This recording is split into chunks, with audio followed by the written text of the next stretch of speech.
here. There you go. Yeah. Okay, so let's learn something. So I'd like to introduce you to Kelley Keehn. She's a financial expert and author. Thanks for coming back on the show. Thanks for having me. Let's start off with your thoughts on Canadians and their debt load. It's major, and as some of the people said, we're wanting more than ever. And as Roz said, like, we, today expect to have houses in our 20s and 30s, where if we look at our parents, right, they weren't necessarily thinking about that, or even a generation before that. You bought what you had the money to pay for. Today, with credit, we want more and more. We want it faster.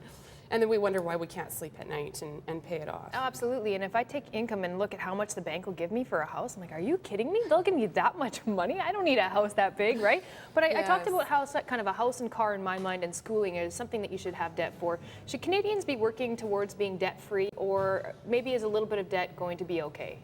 A little bit of debt is okay. Of course, there's good debt and there's bad debt. Most of us have bad debt where we cannot write it off, right? There are some good debt where, it's tax deductible, but we don't have that in Canada.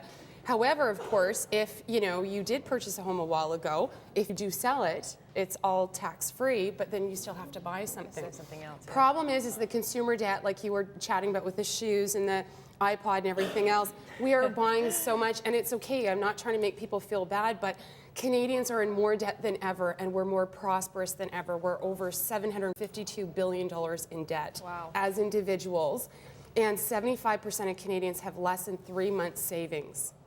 So that's, so where do we go when we have an emergency, when we have something come up? We go to our credit cards, and that's just piling up, and Well, we're going to talk about this today. We're going to give you some solutions on how you can make this feel better, because I know for myself, sometimes I can't sleep at night thinking, oh, I shouldn't have done that.